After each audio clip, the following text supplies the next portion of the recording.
5 years after this man vanished into the wilderness, a dog suddenly appeared, carrying the jacket he wore on the day he disappeared. That jacket should have been lost forever. But why is it here now? And more importantly, how did this dog get it? That's when Robert Hale, a retired police officer, found himself on a journey he never expected, one that would lead him to a truth buried for years. Can dogs sense something humans can't? Do they know what's coming before it happens? Stay with this story until the end to uncover the mystery behind a dog's unexplainable loyalty. And if you love stories like this, don't forget to subscribe to Dog Stories, because every dog has a story, and this is one of the most incredible ones yet. Now, let's begin. Robert Hale couldn't remember the last time he received a mysterious package, but that morning as he stepped onto his front porch, a strange feeling crept up his spine. A small cardboard box with no return address sat neatly on the wooden steps. No markings, nothing unusual, just carefully sealed with tape, its surface smudged with dirt, as if it had traveled a long way to get here. Robert crouched down, lifting the box with the instinctive caution of a seasoned cop. He had left the force years ago, but once you've lived that life for too long, the instincts never really fade. Inside the box was a jacket, old, wrinkled, streaked with dried mud. Robert didn't need a second look to know exactly whose it was. Daniel Whitmore. His breath caught in his throat. That jacket had disappeared along with Daniel exactly 5 years ago. On that day, Daniel had worn it as he left the lodge for a solo hiking trip in Colorado, a trip he never returned from. Beneath the faded fabric, something crinkled inside the pocket. Robert reached in and pulled out a small, folded piece of paper. The handwriting was hurried, scrawled as if written in a rush. "Find the gray dog. It knows the truth." Robert clenched the note, his pulse pounding. A gray dog? Memories surged back like a tidal wave. During the early days of the search for Daniel, there had been a dog lingering around the rescue teams. A German shepherd, its fur a smoky gray, its eyes sharp and knowing, almost as if it understood more than anyone else. It would appear, watch, and then vanish. No one had been able to catch it. No one knew where it had come from. Robert exhaled sharply and looked up, and then he froze.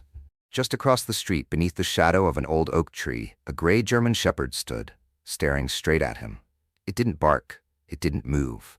It just stood there, its intelligent eyes catching the morning light like it had been waiting for him all this time. Robert remained frozen, a chill creeping down his spine. How did this dog get the jacket after all these years? No one knew where Daniel had gone or what had happened to him. But now, his jacket had returned, and so had the mysterious dog. Robert took a deep breath and slipped the note into his pocket. There was only one way to find out the truth. He stepped toward the dog. Robert's heart pounded faster than usual as he moved closer. The animal remained still, its intelligent eyes locked onto him, watching his every move, almost as if it were assessing whether he truly understood what it was about to show him. "Where do you want me to go?" Robert murmured. The dog simply tilted its head, silent. No answer. Just the unshakable feeling that this animal hadn't appeared here by chance. Robert reached into the jacket's pocket, his fingers brushing against the crumpled note. "Find the gray dog. It knows the truth." His gaze dropped to the faded fabric in his hands. A jacket that vanished 5 years ago couldn't have just found its way back on its own. He couldn't just stand there forever. Robert gripped the jacket tightly and turned toward his truck. He opened the door and tossed the jacket onto the passenger seat. Then, he slid behind the wheel, staring at it in silence. The scent of dry earth still clung to the faded fabric, as if it had just been pulled from the ground. Robert let out a slow, sharp breath and started the engine. As he pulled away from the narrow road in front of his house, he glanced at the rearview mirror. The dog was still there, but only for a moment. Then, it moved. Quietly, deliberately, following the truck at a steady pace. Not rushing, not straying. It knew exactly where it was going. Robert kept driving, heading straight for town. There was one person who might be able to help him. Frank Delaney, the private investigator who had worked on Daniel Whitmore's disappearance. Frank had been a damn good detective before going private. Now he spent most of his time holed up in a cramped, run-down office above an old coffee shop, where sunlight barely forced its way through the dusty windows. Robert set the jacket down on the worn wooden desk, crossing his arms as Frank leaned in for a closer look. The investigator flipped it over, his fingers tracing the dried mud stains, his sharp eyes scanning the fabric as if deciphering a hidden story buried in every thread. "You're sure this was Daniel's?" Frank asked, his voice rough from years of cigarettes. Robert nodded. Positive. He was wearing it the day he disappeared. Frank picked off a chunk of dried mud, scraped a bit of it into a plastic evidence bag with a small knife, then studied it closely. After a few quiet moments, his brow furrowed. "Here's the thing, Robert." Frank pointed to a streak of brown dirt running along the sleeve. "This isn't mud from where Daniel disappeared." Robert frowned. "What do you mean?" Frank set the jacket down and crossed his arms. "The soil in the Colorado Rockies, where Daniel went missing, is lighter, more sandy, mixed with different minerals. But this," he tapped the stain, "this is darker, thicker. It's from a completely different region." Robert felt his heartbeat quicken. "Cherishes." Frank stared at him for a moment before answering. "More than 30 miles west, somewhere near Elk Ridge." Robert gripped the arm of the chair tightly. If the jacket hadn't been in the area where Daniel disappeared, that meant someone had moved it. But who and why? The old map and a secret in the pocket. He didn't say a word, reached for his pack of cigarettes, then stuffed it back in his coat. His mind was spinning. Frank got up and poured him a mug of thick black coffee. "Take it easy, Robert. Did you check the pockets?" Robert looked at the jacket like it had just turned into something alien. He carefully reached into the outer pocket, then the inside one. His fingers brushed against something stiff. His chest tightened. He pulled out an old map, its edges frayed and yellowed with time. Frank took the map and spread it out on the table. It was a topographic map of the area near Elk Ridge, the same place he'd just mentioned. But what made both men freeze was a small, hand-drawn X, circled in red, right in the middle of broken contour lines, marked with the words, "Sealed Entrance." Robert and Frank locked eyes. "You know this place?" Frank asked. Robert shook his head. "No, but I'm about to." The dog signals again. Right then, a soft sound came from outside the window. Robert turned and saw the gray German shepherd standing there, staring through the fogged glass, as if it knew exactly what they had just discovered. Frank followed Robert's gaze, then gave a half-smile. "Looks like you've got a four-legged friend who knows more than he's letting on." Robert didn't answer, but a strange feeling rose in his chest. He stood up, rolled the map, and slid it into his coat pocket. The dog backed up a few steps as he stepped out the door. "What are you planning to do?" Frank called from behind. Robert looked down at the dog. It didn't bark, didn't bolt, just stared at him patiently, waiting. He took a deep breath. "I think I'm going to follow him." Frank let out a short laugh and shook his head. "God help you, Robert. If you make it out alive, you better come back and tell me what the hell happened." Robert didn't reply. He just fastened his coat, glanced down at the dog once more. Gripping the old map tightly, his eyes scanned the marked symbols on the worn paper. When he looked back up, the gray German shepherd was still there, its steady gaze locked on him, as if waiting for his decision. It didn't bark, it didn't run, it just watched him. And then, as if some silent signal had passed between them, the dog turned and began walking toward the woods behind town. Robert hesitated for a moment, but his instincts told him there was no other choice. The truth was ahead. He zipped up his coat, tucked the map into his inner pocket, and followed the dog into the dark. The forest at night was eerily quiet, broken only by the crunch of leaves beneath his boots and the low whistle of wind weaving through the treetops. The dog led with purpose, never hesitating. It moved smoothly along narrow trails, weaving through paths that looked like no one had walked them in years. Robert kept close, and the trained eyes of a former cop caught something odd almost immediately. This wasn't a natural trail. There were worn tracks along the path, faint footprints pressed into dry patches of mud. Someone had walked this way, and more than once. Robert's heart pounded in his chest. There was no doubt now. This wasn't a trail stumbled upon by accident. It had been used. Deliberately. And the dog seemed to know that. About 20 minutes in, the dog suddenly stopped. It stood still in front of a clearing tucked between the trees.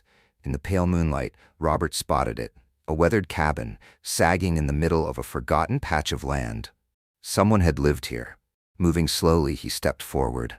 The scent of rotting wood and old ash hung in the air. The cabin's door creaked gently in the breeze, as if inviting him inside. Robert pulled a flashlight from his coat pocket and slowly pushed the wooden door open. Inside, the silence was absolute. A small table sat in the corner, layered in dust. A simple cot rested against the wall, a worn blanket thrown loosely across it. On the floor, old footprints, faded but still visible. They could have been there for months, maybe longer. But it wasn't the footprints that made Robert's skin crawl. It was the notebook, lying neatly on the table. As if someone had meant for it to be found, he stepped closer and cautiously opened the cover. Daniel's notebook. Scrawled handwriting appeared beneath the beam of the flashlight. Day 84. I've lost track of time. They don't know I'm alive, and I can't let them find out. If someone finds this notebook, know that the truth isn't where everyone thinks it is. It's below. The entrance is still there. I can't let them bury this forever. Robert took a deep breath, eyes locked on the words. Who were they? What truth? He flipped through a few more pages and found a rough sketch, a hand-drawn map pointing toward what looked like a cave entrance. And just as he was about to turn the next page, a sound broke the silence outside. The German shepherd let out a low growl, ears snapping upright in full alert. Robert killed the flashlight instantly and turned toward the cabin door. Leaves rustled, a faint movement among the trees. He wasn't alone. Slowly, Robert moved toward the window, crouching low to avoid being seen. In the thick darkness of the forest, a shadow passed. Someone was moving between the trees. His breathing slowed. Someone didn't want him finding the truth. The dog kept growling, low and steady, but it didn't bark. It knew, too. This wasn't the time to make noise.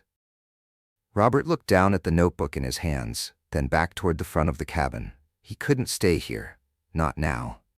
Without hesitation, he slipped the notebook into his coat pocket and back toward the rear door. The dog looked at him, then back out toward the forest, and then it barked. Once. Sharp. Intentional.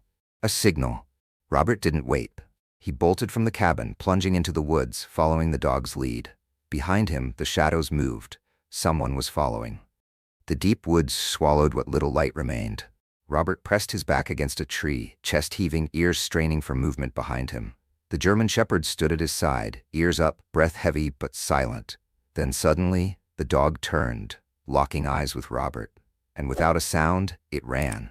Without thinking, Robert took off after it, crashing through the thick underbrush.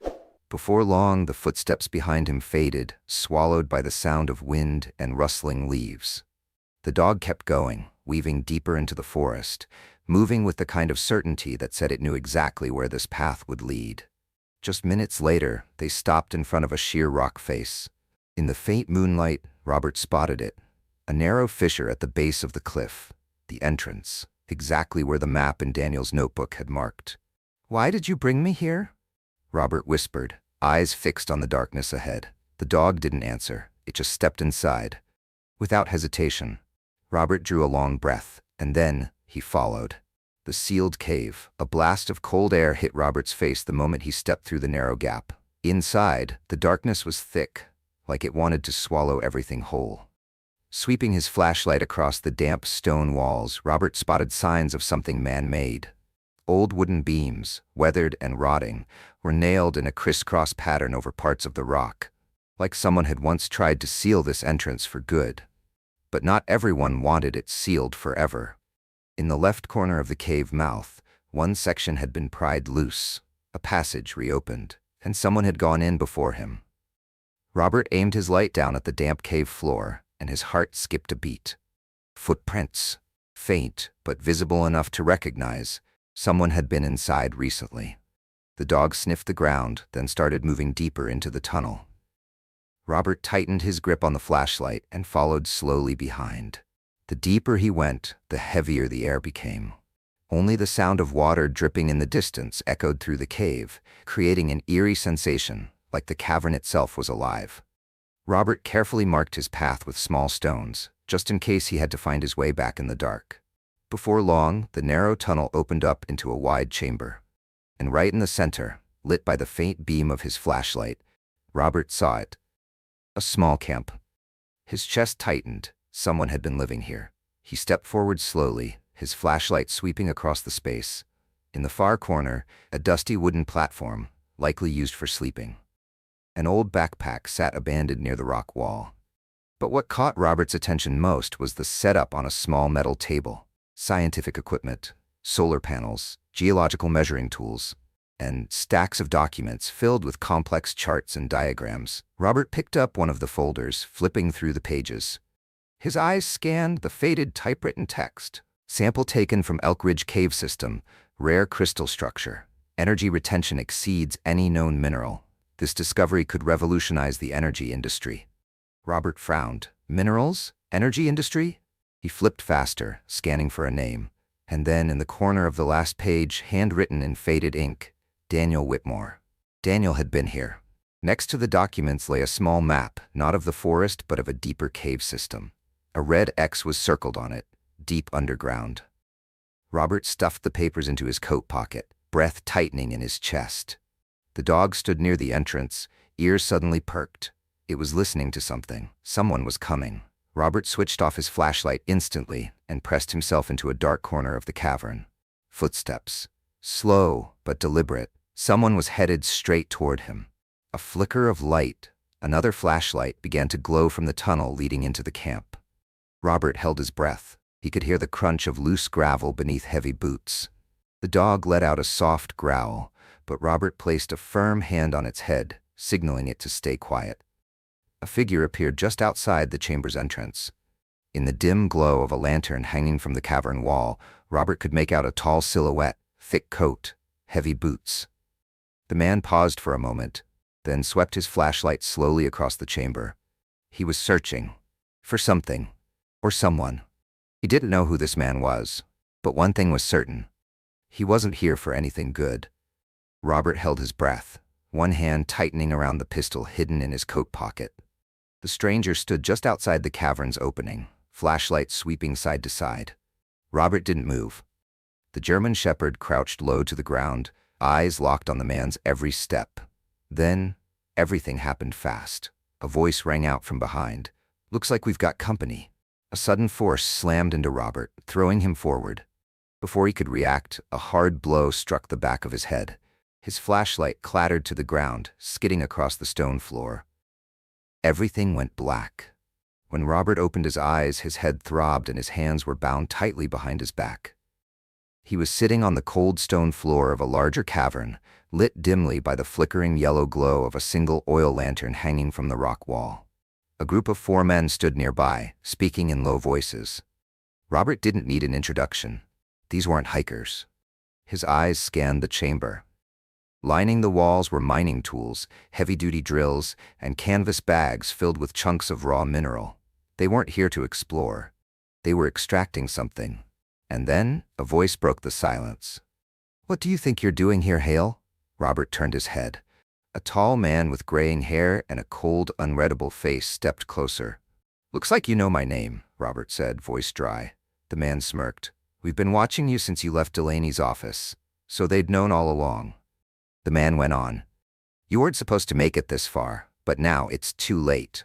Robert clenched his jaw. "Who are you people?" The man let out a humorless chuckle.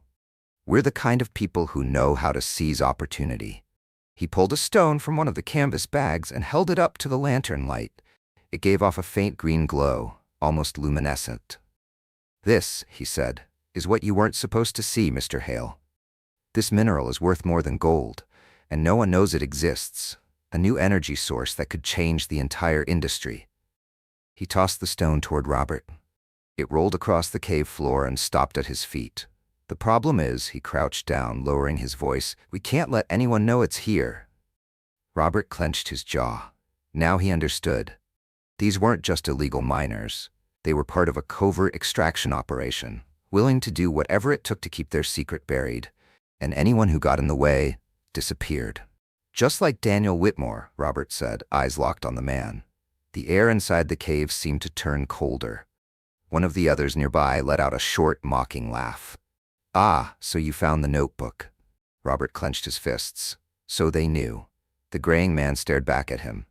"Yeah, your old friend came here, thinking he could blow the lid off all this, But guess what? He leaned in, voice dropping to a whisper. He never left. Robert's heart froze. What did you do to him?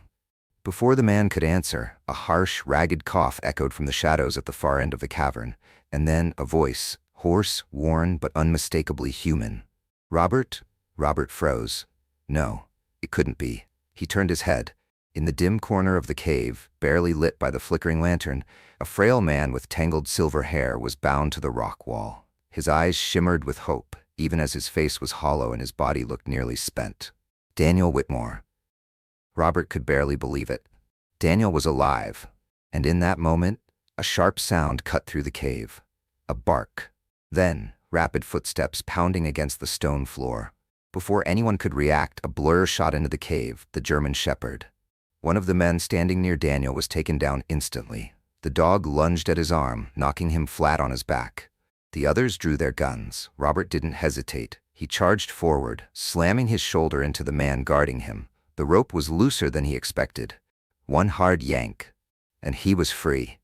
Without missing a beat, Robert grabbed a nearby shovel and swung it hard at another man, catching him off guard. Daniel was trying to free himself, but he was too weak. The dog turned, sank its teeth into the rope around Daniel's wrists, and tore it away with one fierce pull. Robert rushed over and hauled Daniel to his feet. We have to get out of here. The graying man raised his gun, aiming it directly at Robert and Daniel. His eyes were cold, unreadable. This ends here. The dog growled low, fur bristling along its spine. It didn't back down, its gaze steady, as if it knew this was the moment everything would come to a head. Robert and Daniel locked eyes. No easy way out. But they had to try. The man's finger tightened on the trigger. Boom! A thunderous explosion rocked the cave from deep within. The lanterns hanging from the rock walls shook violently. Everything stopped for one breathless second. And in that sliver of chaos, Robert lunged. Robert shoved Daniel hard to the side, just out of the line of fire. The dog struck again, launching forward and sinking its teeth into the man's wrist. The gun clattered to the ground as the man screamed in pain. "Run!" Robert shouted. Daniel didn't hesitate. He stumbled to his feet. The dog sprinted ahead, taking the lead down the narrow, winding tunnels of the cave. Gunfire erupted behind them, bullets ricocheting off the stone walls, sparks flashing in the darkness. They had to get out, now. The darkness swallowed them as they dove into a tight corridor, cold rock pressing in from both sides. The dog charged forward with unshakable confidence, like it had known this path all along. Robert and Daniel stayed close, trying to match the dog's quick pace. Behind them, the pounding of boots echoed through the tunnels, along with the sharp voices of men shouting in frustration. "We can't outrun them forever," Daniel gasped. "Just follow him," Robert said, eyes locked on the dog. "He knows the way."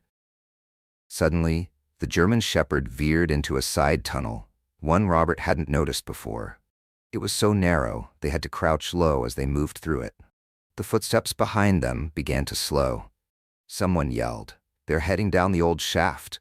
After them." Robert's jaw tightened. If they knew this tunnel, they could be setting up a trap. The passage opened into a wider cavern. A faint shaft of light spilled in from above, illuminating jagged rocks and a fast-moving underground stream slicing through the floor. "We're trapped," Daniel panted. "Not yet," Robert muttered, eyes on the dog. It hadn't stopped. Instead, it sprinted to the edge of the rocky ledge, where an old wooden bridge stretched across the rushing stream below. There was no time to think. Robert and Daniel followed. They bolted onto the bridge, wood creaking under their weight. Halfway across, crack! A bullet tore through the air, slamming into a plank beneath Robert's feet. "Damn it!" They turned. The group had caught up. 3 men stood at the mouth of the tunnel, guns raised. The leader's face twisted into a smug, sinister grin.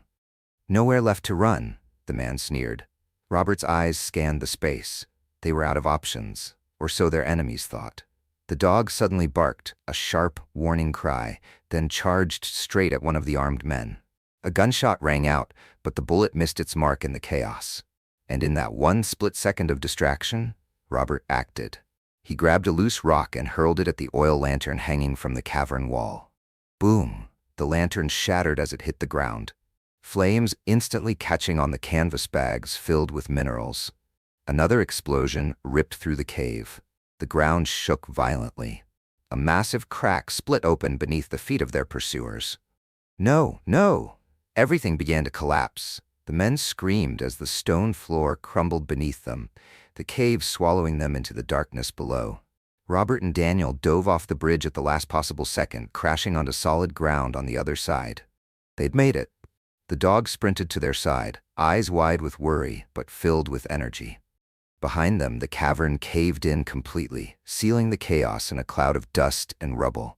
Robert didn't pause. He grabbed Daniel's arm and pulled him to his feet. It's over.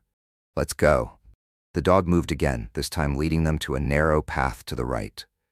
A faint glow appeared in the distance, the promise of the outside world. And then, after what felt like a lifetime, they emerged. Fresh air filled Robert's lungs. The night breeze swept past them, carrying the damp scent of the forest. Daniel collapsed to his knees, gasping, eyes wide with disbelief. We actually made it out? Robert nodded, then looked down at the dog. It had brought them through. It had saved their lives. He exhaled deeply and pulled out his phone. It was time to let the world know the truth. Daniel returns after 5 years missing. 2 days later, a press conference was held at the town hall of the small community Daniel once called home. The room was packed, reporters, police, local officials, and Daniel's family all waiting in silence. Then the doors opened, and Daniel walked in. No one spoke. And then his wife burst into tears. She ran to him, throwing her arms around his neck as if letting go might make him vanish again. Tears fell freely, but no one tried to stop them. It was a moment of reunion, a moment that proved, sometimes, miracles do happen. In the corner of the room, Robert stood with his arms crossed, quietly watching the scene. He wasn't the emotional type, never had been, but even he felt something stir in his chest. At his feet, the German shepherd sat still, eyes fixed on Daniel with quiet patience, as if it knew its mission was finally complete. For years, no one knew what had truly happened to Daniel Whitmore.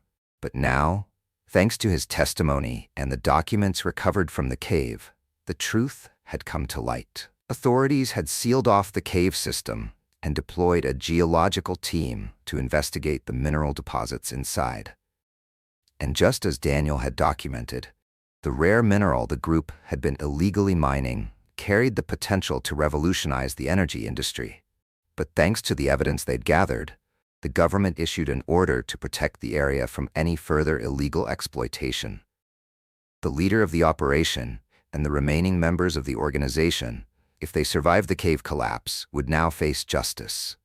It was over. The truth had finally come to light. After the press conference, Robert stepped out of the town hall and leaned against his old pickup truck.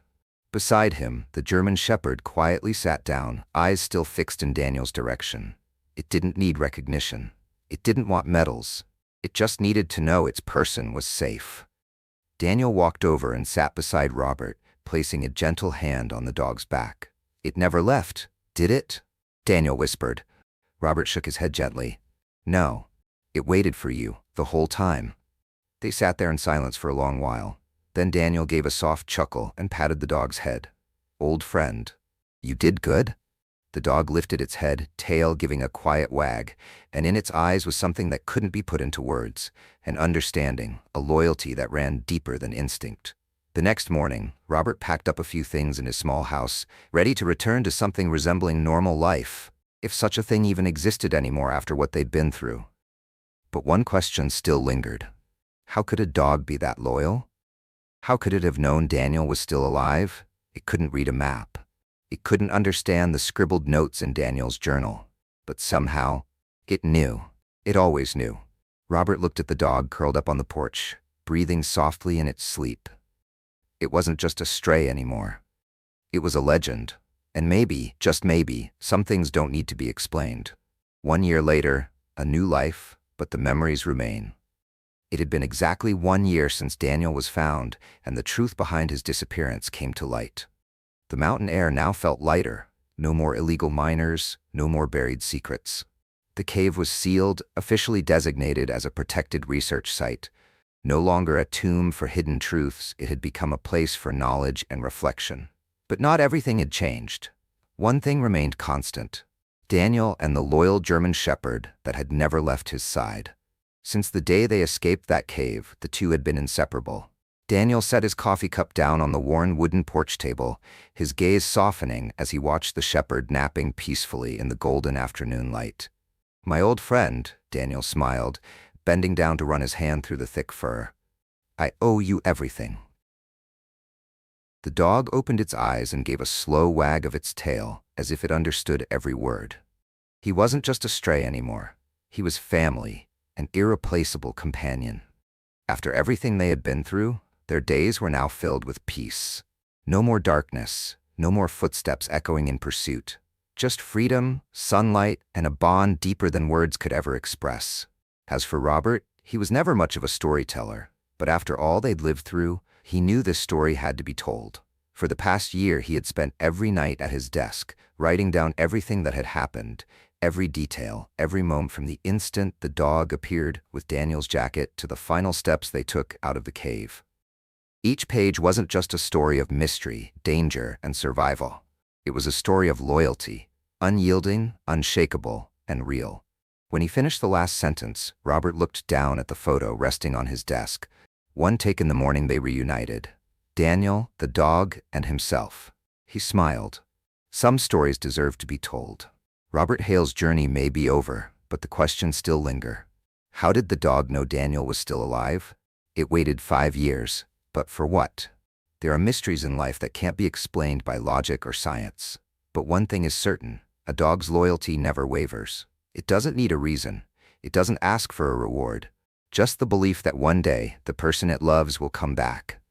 Maybe that's what makes dogs different. They never give up on us, even when the rest of the world does. So what do you think? Do you believe dogs have a special sense, an invisible bond with humans that science can't fully explain? Share your thoughts in the comments below. And if you love heartfelt stories about loyal dogs, don't forget to like, share, and subscribe to Dog Stories. We're always grateful for every bit of support, because every dog has a story, and maybe, one day, it'll be you who gets to tell it.